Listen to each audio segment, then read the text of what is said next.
Alhamdulillahi Rabbil Alamin Ar-Rahmanir Rahim Maliki Yawmiddin Iyyaka na'budu wa iyyaka nasta'in Ihdinas siratal mustaqim Siratal ladzina an'amta 'alaihim ghairil maghdubi 'alaihim waladdallin. Amin. Alhamdulillah. Alhamdulillahi Rabbil Alamin. Wassalatu wassalamu ala asyrafil anbiya'i wal mursalin wa ala alihi wa ashabihi ajma'in. Subhanaka la ilma lana illa ma 'allamtana innaka antal alimul hakim wa la haula wa la quwwata illa billahil aliyyil azim. Bahagia Tuan Imam, Tuan Bilal, Tuan Siap Masjid, Tuan Pengurusi, tuan-tuan dan puasa, tuan-tuan, puan-puan muslimin muslimat rahimakumullah. Alhamdulillah. Syukur kepada Allah Subhanahu Wa Taala. Malam ni masih lagi lah berkesempatan untuk kita bersama-sama meneruskan sambungan bacaan kitab kita. Kita dah habis separuh dah ni. Kitab ni tak sampai separuh lagi Ada 500 muka surat, 500 lebih. Muka surat 173. Belum sampai lagi separuh. Kita mula kelas dulu berapa bulan Permulaan kita dulu 29 hari bulan 1 30 hari bulan 12 tahun 2019. Tak sampai separuh.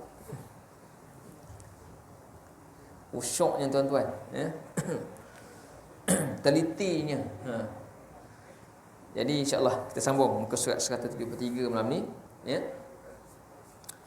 Baik, dalam bab dengki lagi. Kita masuk ni bab baru, kita baru baca minggu pertama dulu sebelum ni.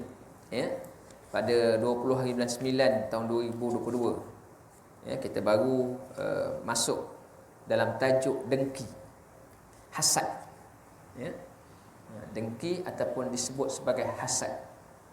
Bahaya dengki ni. Sebab apa? Sebab dia boleh merosakkan. Apa rosaknya? Rosaknya sama ada hubungan, persaudaraan hilang,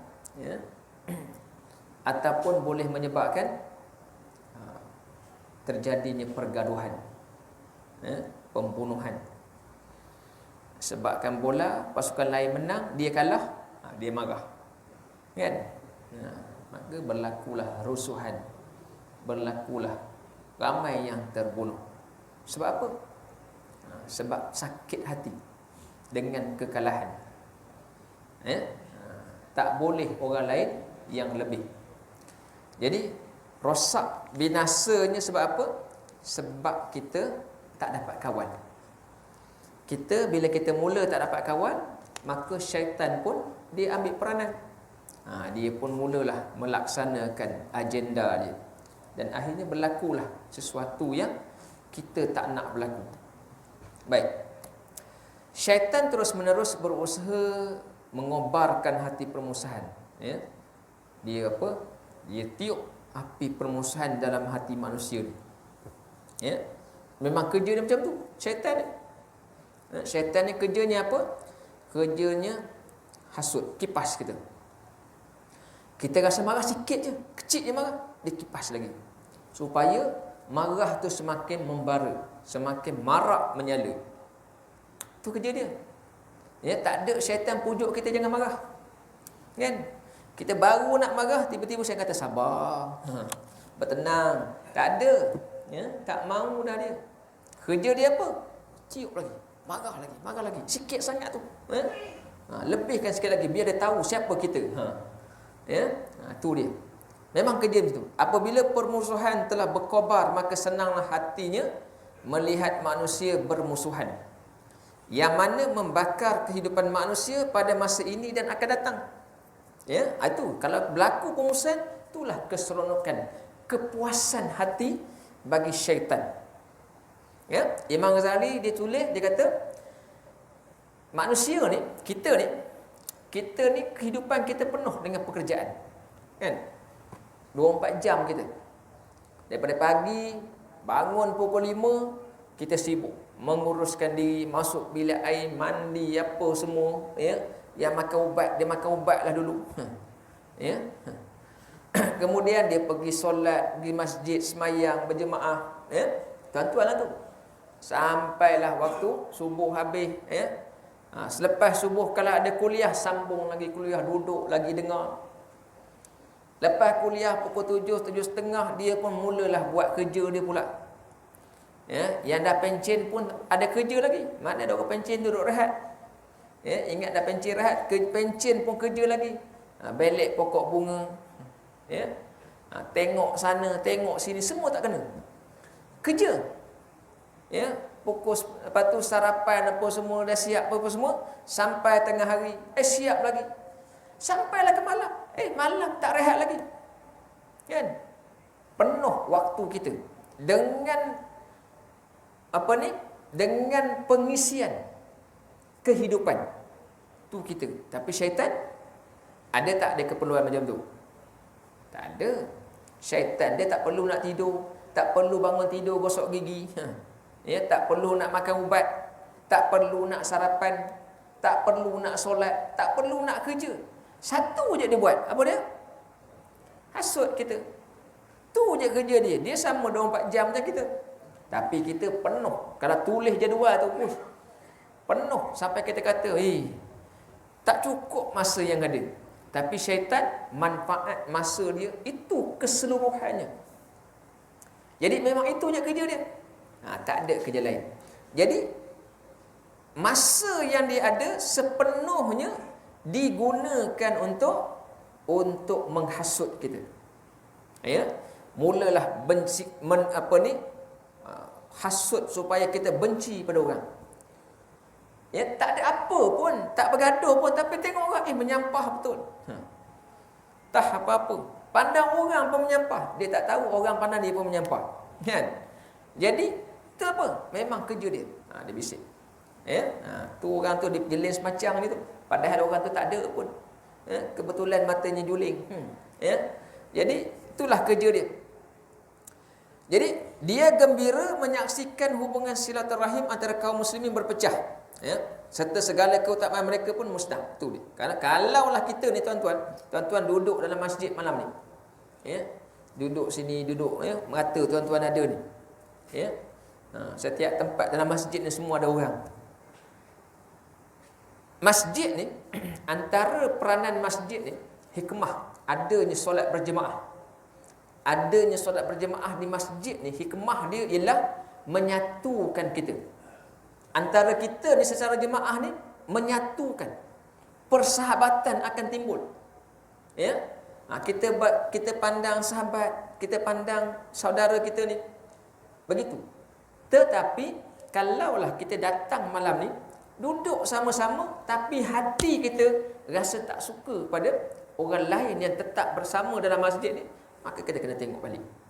Ada sesuatu yang salah dalam diri yang kita bawa. Jangan ada. Duduk dalam sama-sama rumah Allah, kan?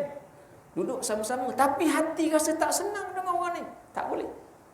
Sebab sepatutnya ibadah yang kita buat malam ni menambahkan rasa bahagia dan juga rasa apa? Rasa harmoni antara kita. Tapi kalau kita duduk sama dalam ni tapi hati kita membara dengan rasa tak senang dengan orang lain, maka kena hati-hati. Sebab apa? Kemungkinan kita ini tak berjaya melepasi daripada hasutan syaitan. Seperti mana disebut oleh Nabi SAW, inna syaitana qad ya'isa an yu'iduhul musallun fi jaziratil Arab walakin lam yab'as minat tahrisi bainahum. Syaitan ni tak boleh dah nak asut orang jazirah Arab ni untuk tinggalkan solat. Nabi kata jazirah Arab ni maknanya zaman Nabi, selepas Nabi di Madinah, Islam tu tersebar meluas. Ya, sebahagian besar penduduk Arab di jazirah Arab tu daripada utara, daripada Palestin tu sampailah ke Yaman telah beragama Islam. Ya, seluruh jazirah Arab. Ya, ketika di hujung usia Nabi.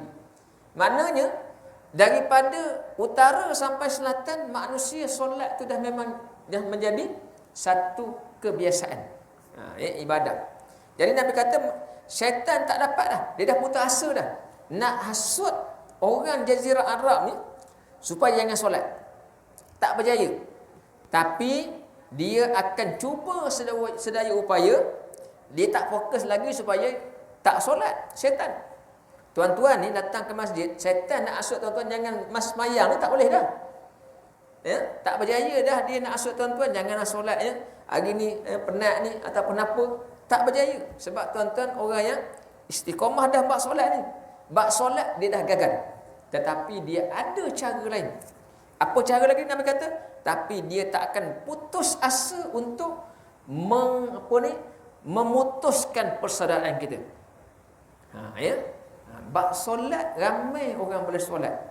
Tetapi ramai orang yang solat dia bermasam muka dengan orang lain. Sebab apa? Sebab syaitan tukar dah. Dia bukan lagi nak hasut kita supaya tak solat. Tapi dia cuba yang ini. Yang ini mudah. Ya, kita akan mudah terasa hati dengan manusia. Kita duduk sama-sama, kadang-kadang kita mudah rasa hati.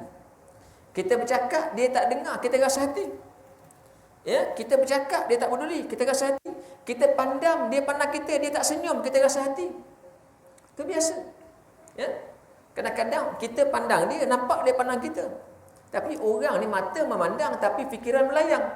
Kan? Mata pandang tapi fikiran melayang. Tak perasan pun dia pandang siapa. Jadi mukanya masam sebab dia tengah memikirkan. Kita ingat dia pandang kita, kenapa pula pandang kita ni masam muka? Kan? Maka kita pun berkecil hati. Padahal situasinya bukanlah dia bermasam muka dengan kita. Biasa. Ya? Syaitan dia tengok, dia akan cuba cari jalan. Ya? Dia akan cuba cari jalan supaya kita akan terasa hati. Kecil hati. Jadi kitalah. Bila kita rasa nak kecil hati, maka kita pujuk hati kita. Ya? Kita pujuk hati kita supaya tidak menganggap itu sebagai satu perkara yang negatif.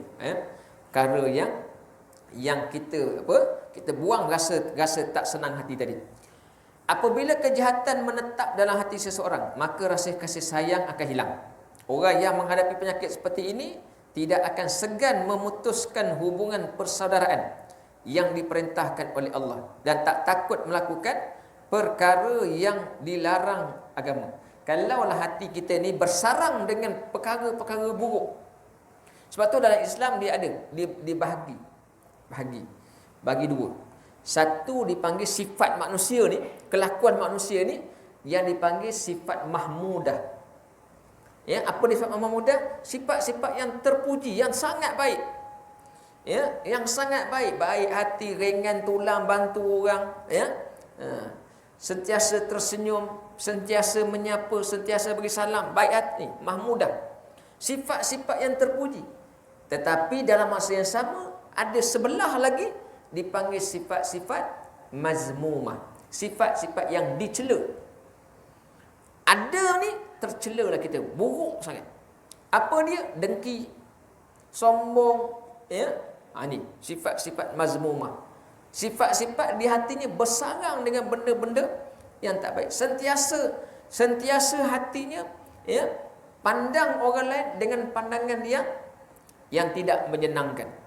Sentiasa nak rasa marah kat orang, sentiasa bengis dengan orang, ya. Tak boleh bertolak ansur.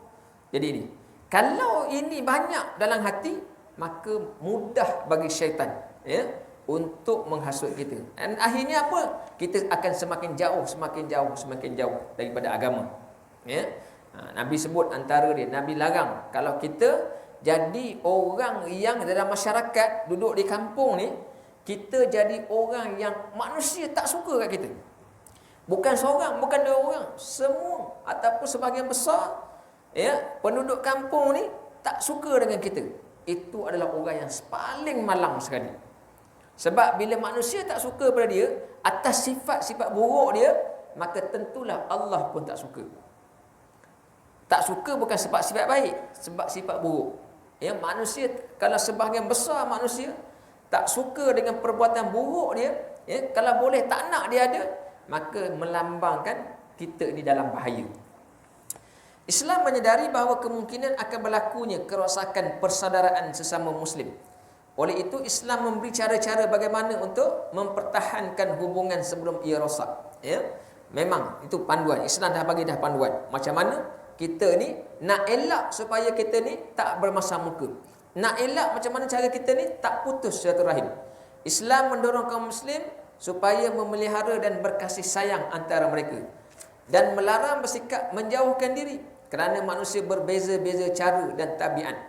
Apabila mereka bersama, kadang-kadang ia berlaku juga rasa tak puas hati antara mereka. Ya, kadang-kadang kita duduk, kita cuba jaga antara kita, tetapi kadang-kadang ada rasa tak puas hati.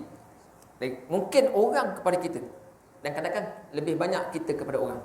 Ya, kalau kita kepada orang, maka kena buang, kikis. Tapi kalau orang yang tak puas, rasa tersinggung dengan kita, maka kita kena perbaiki balik.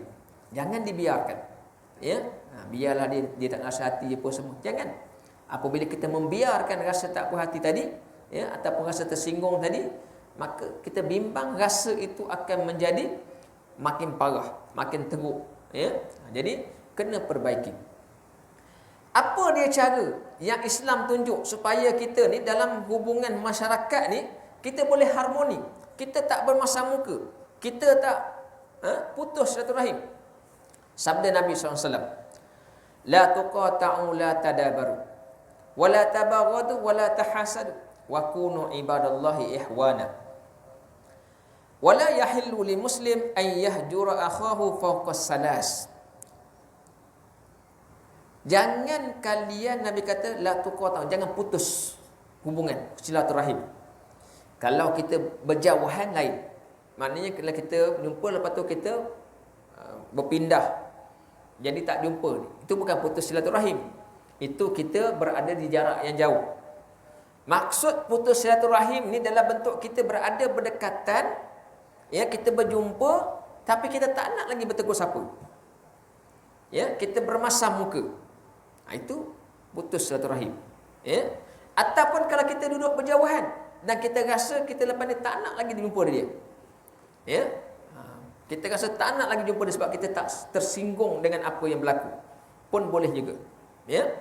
Tapi yang kita fokuskan hari ini, apabila kita berada ni bersama-sama, ya, dalam satu kawasan, ya, sentiasa bersua muka, tetapi tak nak bertegur sapa. Jumpa mengelak. Ya. Jumpa saja kita memusingkan diri. Ya. Wala tadabaru. Ya, jangan kita nampak lagi. Itu satu hal juga. Ya. Bila kita tersentuh hati, maka kita pun akan rasa tak naklah jumpa, tak nak pandang dah. Ya, mata bertentang terus paling, mengelak. Ya, berselisih memalingkan muka. Itu wala tadabaru. Jangan kita nak asing, nak sisihkan diri kita. Ya, berpusing. Jangan kita pusing badan kita bila kita berjumpa disebabkan tak suka. Ya, kita berjumpa, ya, berselisih, seorang pandang ke kiri, seorang pandang ke kanan. Tak nak pandang. Ya, paling muka. Itu Nabi larang. Jangan. Ya, jangan kita palingkan muka kita disebabkan tak suka. Ya, tapi kalau paling muka tu sebab ada alasan lain, tak apa, nak bersin, janganlah pandang ke dia, kenalah palingkan muka, itu lain. Ya. Wala tabaghadu, jangan, ya, jangan saling benci membenci. Jangan kita saling benci membenci. Ya, tak suka, saya tak suka betul kat dia ni. Tu jangan. Ya, jangan keluar begitu. Sebab ini antara perkara yang merosakkan persaudaraan. Ya. Wala tahasadu, dan jangan kamu iri hati, hasad. Jangan dengki orang. Kelebihan yang dia ada tu adalah nikmat yang Allah beri pada dia. Kita ada nikmat yang Allah beri tak sama dengan dia. Kadang-kadang kita pandang apa yang orang dapat, kita tak pandang apa yang kita dapat. Ya, kita nampak kelebihan orang tu dia ada, kita tak ada, maka kita pun hasad, kita dengki. Tetapi kita tak pandang apa yang kita ada dia tak ada.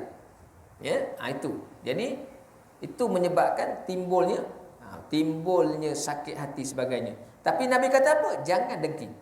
Wa kunu ibadallahi ihwana. Ya, ingat kita ni semua hamba Allah adalah bersaudara. Kita semua ni adalah saudara. Ya, bila saudara, dia kena jaga. Kena saling kasih mengasihi, saling lindung melindungi, ya, saling jaga dan sama-sama kita. Wala yahilu lil muslim ay yahjura akhahu fawqa salas. Dan seorang muslim tak boleh bertegur sebab apa? Sebab terasa hati, tak bertegur sebab terasa hati ni tak tegur selama lebih 3 hari. Ya, kita berselisih faham. Ya, kita selisih faham, maknanya kita ada benda yang kita tak puas hati. Jadi kita tak tegur dia. Sehari, 2 hari boleh. Tapi masuk hari ketiga, ia menjadi berdosa, menjadi haram. Ya, berdosa. Hari pertama tak bertegur, okey lagi. Hari kedua, okey lagi. Islam masih lagi memberi rahmat, kelembutan tu untuk kita pulihkan diri. Sebab kita terasa hati. Tapi masuk hari kedua, tak boleh dah. Kena clearkan. Ya, masih lagi rasa hati, buang cepat. Dalam riwayat lain Nabi sebut, seorang mukmin tak boleh memutuskan hubungan dengan orang mukmin lainnya lebih dari 3 hari. Apabila lebih daripada 3 hari, maka hendaklah yang seorang itu menemui yang lain. Kalau 2 orang dia bermasam muka, masuk hari ketiga, salah seorang daripada 2 ni dia kena apa? Dia kena memulakan. Dia kena mengalah. Pergi jumpa seorang lagi. Ya. Maka hendaklah yang satu menemui yang lain lalu mengucapkan salam. Kena mulakan pertemuan itu dengan beri salam. Ya, kita bergaduh 2 orang yang masam muka. Masuk hari ketiga, kita lah pergi jumpa dia, beri salam. Ya, beri salam. Hal adullukum ala syai'in, Nabi kata, iza fa'altumuhu fahabbatu. Nak tak kamu kalau aku bagi tahu satu benda, kalau kamu buat perkara ni, kamu akan berkasih sayang. Hubungan kamu akan jadi baik.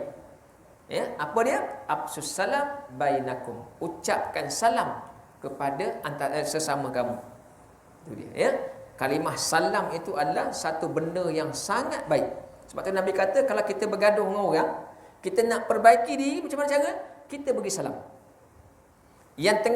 Yang marah kat kita tadi, bila kita bagi salam, insya-Allah dia akan lembut hati dia.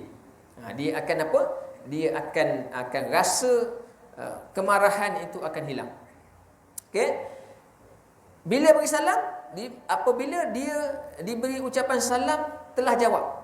Kita bergaduh dengan dia, kita mengalah, bagi salam, dan dia jawab salam. Dia pun menjawab. Kita bagi salam, dia pun jawab. Maka Nabi kata kedua-duanya akan dapat pahala. Pahala ni bukan setakat pahala beri salam, jawab salam. Ni pahala hubungan itu dibaiki. Maka Nabi kata kedua-duanya akan dapat pahala. Apabila yang diberi salam tak jawab. Katalah kita kita dah masuk hari ketiga, kita nak baiki, kita bagi salam. Dia tak nak jawab. Nabi kata, tapi kalaulah yang diberi salam tadi dia tak nak jawab salam, maka yang diberi salam tadi bila dia tak jawab, dia yang berdosa. Ya, dia berdosa, sedangkan kita yang memberi salam tadi, yang nak baiki tadi, kita telah terlepas daripada dosa sebab tak tegur 3 hari. Sebab kita dah menegur. Itu dia. Ya. Maknanya kalau kita dalam keadaan ada sisi faham, bersengketa sebagainya, kitalah yang cuba pulihkan. Kita bagi salam. Tapi kalau dia jawab salam, alhamdulillah selesai. Tapi kalau kita bagi salam, dia tetap tak nak jawab. Maknanya hati keras betul ni. Ya? Hatinya keras, tak mau. Masih lagi simpan kemarahan tu. Maka kita, Nabi kata, dah selesai. Kita tak berdosa dah. Kita tak terlibat dengan kemurkaan Allah tadi. Tapi yang tak nak jawab itu, maka dosa itu pergi pada dia. Ya? Penetapan waktu selama 3 hari merupakan masa untuk tenangkan fikiran. Kenapa Islam bagi 3 hari? Sebab nak supaya kita dapat pulihkan balik. Kita yang tengah marah tadi, insya-Allah 3 hari akan makin kendur. Menghilangkan kerunsingan dan juga menyejukkan rasa marah. Setelah itu orang Muslim wajib menghubungi saudaranya selepas 3 hari. Ya. Setiap perselisihan yang berlaku, mungkin salah seorang antara mereka yang membuat zalim ataupun yang seorang lagi dizalimi. Ya, kenapa berlaku masa muka tadi? Mungkin salah seorang tu ada perkara yang dia buat zalim, sama ada dengan kata-kata ataupun dengan perbuatan. Mereka yang buat salah atau zalim, dia seharusnya meninggalkan perbuatan buruknya dan perbaiki tingkah lakunya. Ya, kalau kita yang membuat zalim tadi, kita ada kata-kata kita yang menyakitkan hati dia, maka kita kena buang. Tak boleh lagi mengulangi perkataan buruk yang menyakitkan hati. Dia harus mengetahui bahawa kemarahan tak akan hilang kecuali jika dia kembali kepada sikap yang baik yang dapat menenangkan hati sahabatnya. Menghadapi keadaan seperti itu, Islam perintahkan supaya kita berusaha memperbaiki orang yang telah membuat salah dan meluruskan fikirannya. Sebab itu Islam suruh, kalau kita yang bersalah, kita lah yang kena betulkan. Kita tak boleh mengharapkan orang yang tak bersalah tadi yang perbaiki. Kenapa berlaku permusuhan? Sebab ada seorang ni dia buat salah. Maka yang buat salah inilah yang mesti pergi perbaiki. Ya? Seperti mana sabda Nabi, barang siapa berbuat zalim terhadap saudaranya, baik mengenai kehormatan atau apa pun saja, maka hendaklah hari itu juga segera minta maaf. Ya, siapa yang dia buat salah, segera minta maaf. Ya, jangan tunggu 3 hari. Kita sedar kita terbuat salah, kita tercakap sesuatu yang menyinggung perasaan dia, maka segera minta maaf. Jangan tunggu, tak apalah besoklah saya minta maaf ataupun nantilah minta maaf. Kenapa? Kerana apa? Kerana bimbang kita tak sempat. Tak sempat minta maaf. Jadi kalau tak sempat minta maaf, walaupun kita rasa nak minta maaf, tak sempat, maka rugi. Ya? Nabi buat perumpamaan sebelum masanya dinar ataupun dirham tidak berlaku lagi. Maknanya kalau kita dah tak ada kesempatan dah kita tiba-tiba sebelum sempat minta maaf, nyawa kita diambil oleh Allah. Sebab itu kalau kita ada kesilapan, terus segera. Ya, sekarang ni senang. Kita masing-masing ada handphone, nak minta maaf, hantar je WhatsApp. Kan? WhatsApp je minta maaf, tadi tersilap, bagilah kata-kata tu. Jangan pula minta maaf hantar WhatsApp, dalam WhatsApp tu kata lagi teruk jadi.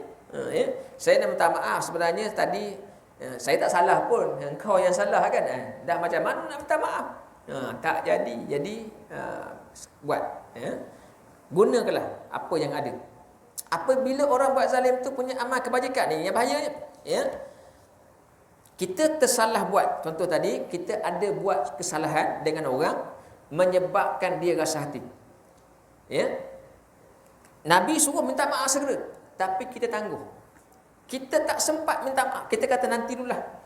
Nantilah. Nanti dah sejuk-sejuk sikit minta maaf lah. Kita pun tangguh.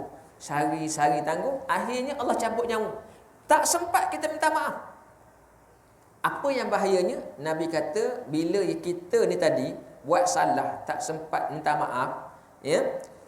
Kalau kita ada kebajikan, amal kita ada amal soleh. Kita buat ibadah ni amal soleh. Jadi bila sampai masanya kita dah di akhirat nanti, ya, bila di akhirat nanti kita hidup di dunia tak sempat minta maaf, di akhirat Nabi kata amal soleh kita ini akan dikurang mengikut kadar dosa kita tadi. Kita ada buat salah, menyakitkan hati orang, menyinggung perasaan orang, dia berdosa. Ya, kita berdosa. Berapa besar dosa tu? Kita tak tahu. Anggarannya berapa? Kita tak tahu. Ya. Tapi Nabi kata, dosa tu ada kat kita. Dikira berdosa. Dan bukan sekadar kita dikira berdosa. Bukan sekadar dosa tu ada tertulis pada kita. Malahan Nabi kata, amal soleh yang kita buat ni diambil. Dosa dapat, amal soleh kena ambil mengikut kadar besar mana dosa tadi. Besar itulah amal soleh diambil bagi kepada orang yang kita tak sempat minta maaf tadi.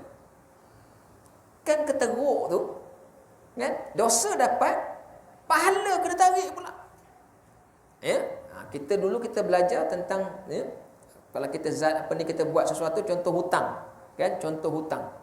Kita di akhirat kita tak bayar kat dunia, kat akhirat Allah ambil pahala bagi kat dia. Ya. Tarik pahala. Dah habis pahala, tak ada pahala, dosa dia kita ambil ni. Tapi ini dua-dua. Ya, dosa kita dapat, pahala kita kurang. Apabila dia tidak mempunyai kebajikan, katalah dia dah tak ada dah, amal soleh dah tak ada. Ya.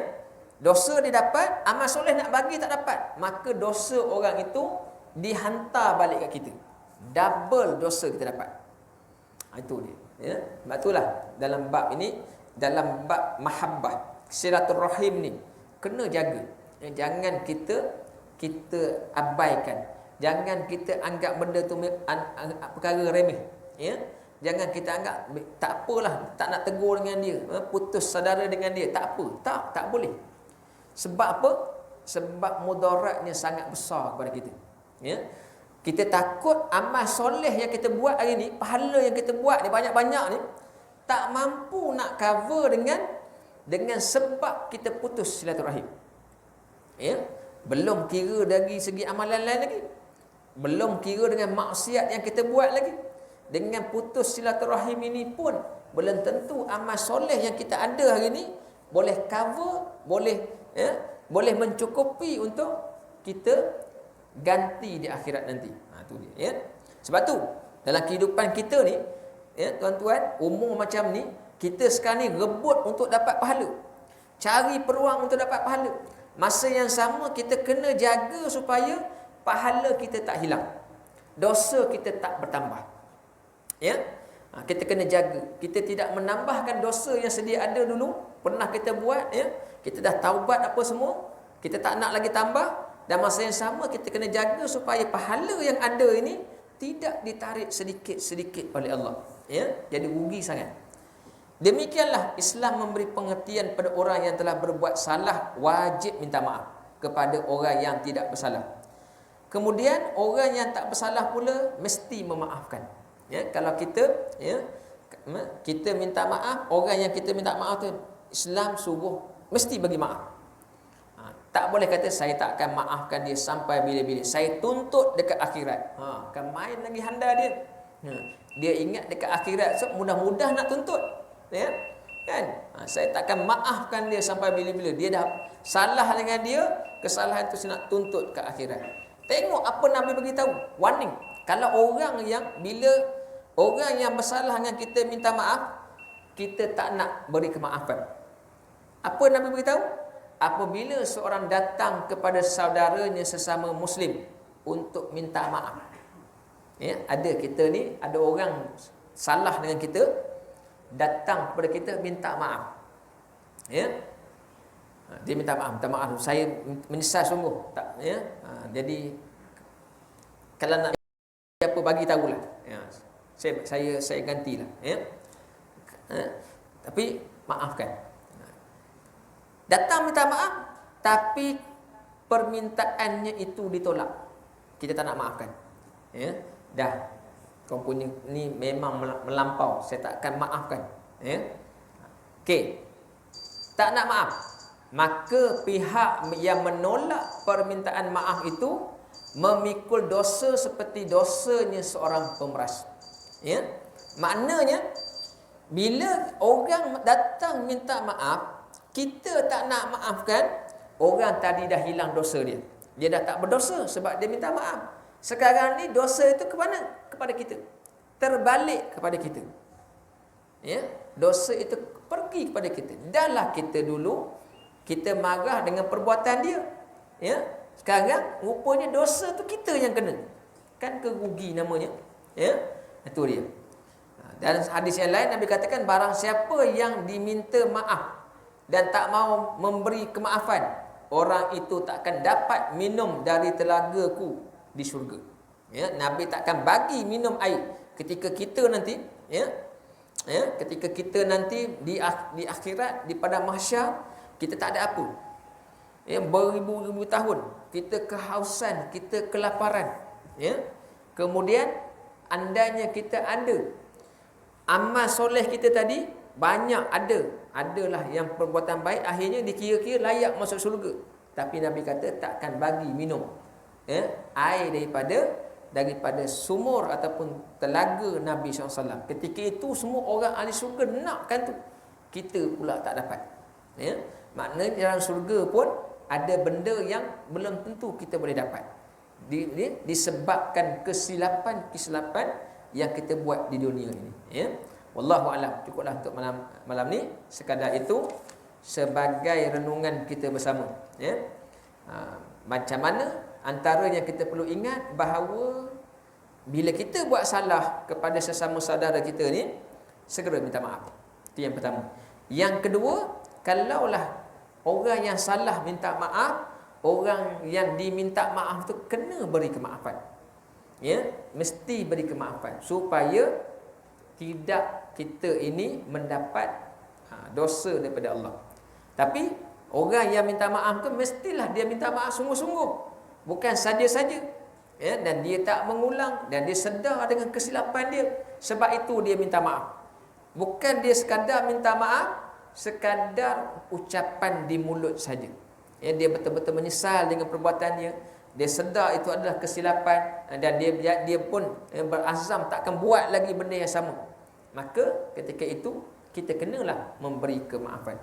Tuan-tuan, sekadar itu untuk malam ni, mudah-mudahan yang sedikit ini mampu memberi pengajaran untuk kita bersama dalam kita menjaga ukhuwah sesama kita ni, menjaga persaudaraan sesama kita, supaya tak berlaku permusuhan dan sebagainya. Mohon maaf mungkin salah silap dan sebagainya. A'udzubillahi minasyaitonirrajim. Bismillahirrahmanirrahim. Alhamdulillahirabbil alamin, wassalatu wassalamu ala asyrafil anbiya'i wal mursalin wa ala alihi wa ashabihi ajma'in. Ya muallima Ibrahim al-hikmata 'allimna, ya mufahhima Sulaiman fahimna, fafahamnaha Sulaiman. Wa kullan ataina hukman wa ilma, wa sakharna ma'a Dawud al-jibala yusabihna wa tayra wa kunna fa'ilin. Ya Rabba Sulaiman wa ya Rabba Ibrahim wa ya Rabba Musa wa Isa wa ya Rabba Muhammadin sallallahu alaihi wasallam, akhrijna min zulumatil jahli wan nisyan bi rahmatika ya arhamar rahimin. Allahumma zidna ilma warzuqna fahma bi rahmatika ya arhamar rahimin. Allahumma rzuqna fahman nabiyyin wa hifzal mursalin bi rahmatika ya arhamar rahimin. Walhamdulillahi rabbil alamin. Subhanakallahumma wa bihamdika asyhadu an la ilaha illa anta astaghfiruka wa atubu ilaik. Bismillahirrahmanirrahim. Wal 'asri innal insana lafi khusr illa allazina amanu wa 'amilus solihati wa tawassaw bil haqq wa tawassaw bis sabr. Assalamualaikum warahmatullahi wabarakatuh.